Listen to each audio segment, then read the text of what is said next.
If you're an American worker, you're about to pay 1/8 of all the money you ever make to this thing called Social Security. It's vitally important that you fully understand. If you make $30,000 a year, that's about $150,000. And the US says it's going to pay you back. Regular monthly payment. But in reality, it has no idea how it's going to do that. It's time to dive in to see if this age-old staple of America is really the thing we want to be investing in, or if it's, as Donald Trump once called it, a giant Ponzi scheme. This is the real story of Social Security. Social Security and Medicare is off the books.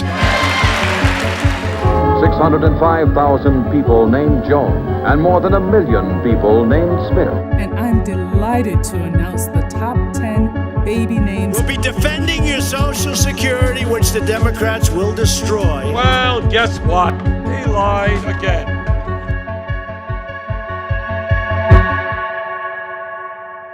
Like your name, Social Security is with you from day one. Okay, so Social Security is kind of this boring thing. It's this money that old people are getting because they paid into something some long time ago, whatever, who cares? For this video, I actually activated my online Social Security account, which took like 40 confirmation codes, but we got there.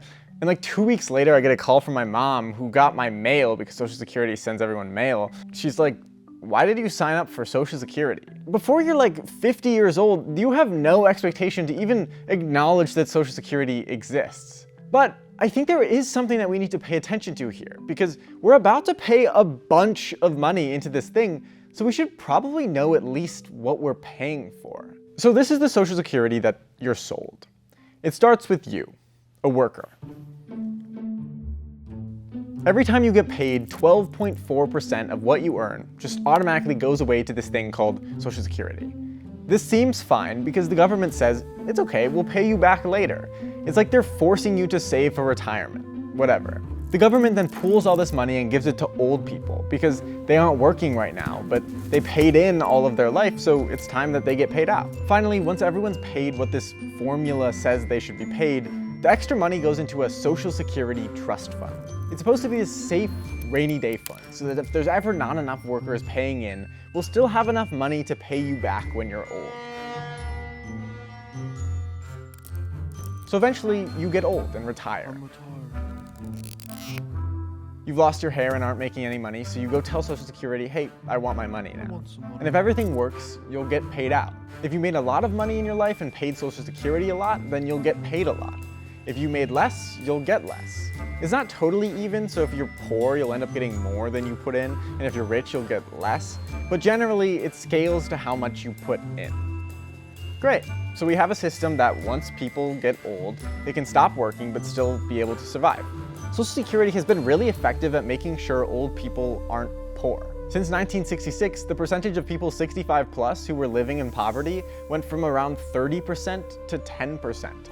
That's huge. And another thing that I'm not even gonna get into is all the money Social Security pays to people with disabilities. There are some good things to this system, but there are also some significant problems that could make the whole system fall. I brought on this accountant who's been studying Social Security for years to help me explain them. Yeah, my name is Sheila Weinberg. I'm the founder and CEO of Truth in Accounting. Truth in Accounting works to get governments to tell us the truth about their finances.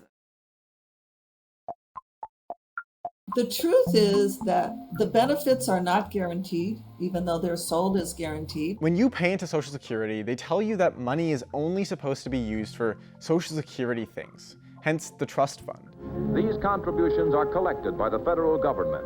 The government then holds them in trust for payment of benefits to you and your family. But in 1936, the Supreme Court pointed out, yeah, the money you guys are paying in here can really be used for anything. It's not earmarked in any way. So every year in its budget, Congress has to decide whether it wants to keep paying out Social Security benefits or just give them up. The motion to concur is agreed to. Nothing is guaranteed. But that's not really a problem because Social Security is self-sufficient.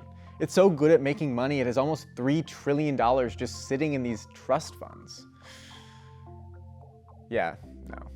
The trust fund doesn't exist. The trust fund is really just an accounting mechanism. The trust fund is just how much Social Security taxes have we ever collected versus how much Social Security taxes benefits we've ever paid. But there's no money in there. There's no dollars in there. That money's already been spent on other things in the government. Wait, what?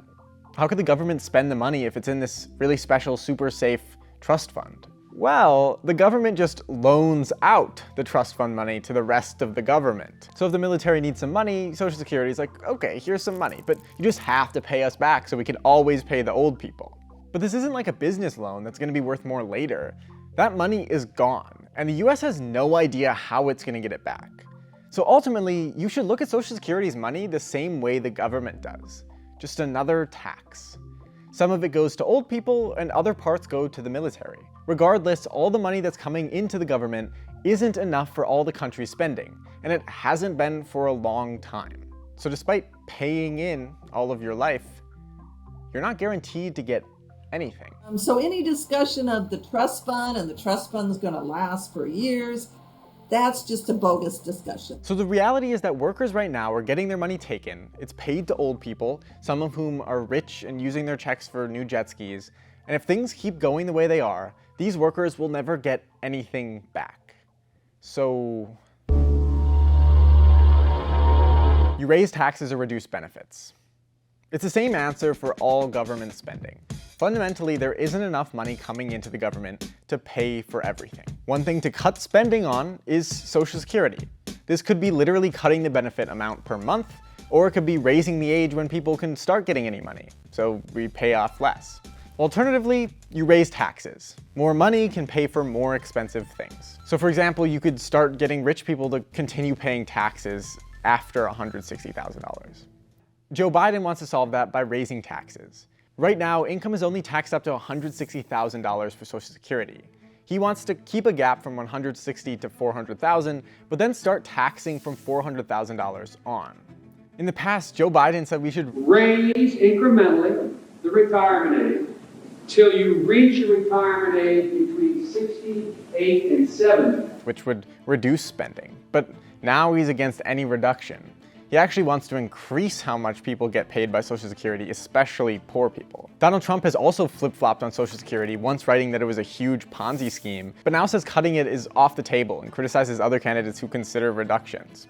Ron DeSantis, the governor of Retirement Kingdom, also says he won't cut benefits. I'm a governor of Florida. Of course we're going to protect people's Social Security. But he also once supported a plan to raise the retirement age to 70 when he was in Congress. There's a whole lot of back and forth, but if there's just one thing you take away, take this.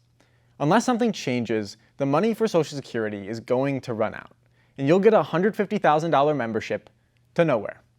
If you want this to change, people have to start caring about it. But who cares? Do you?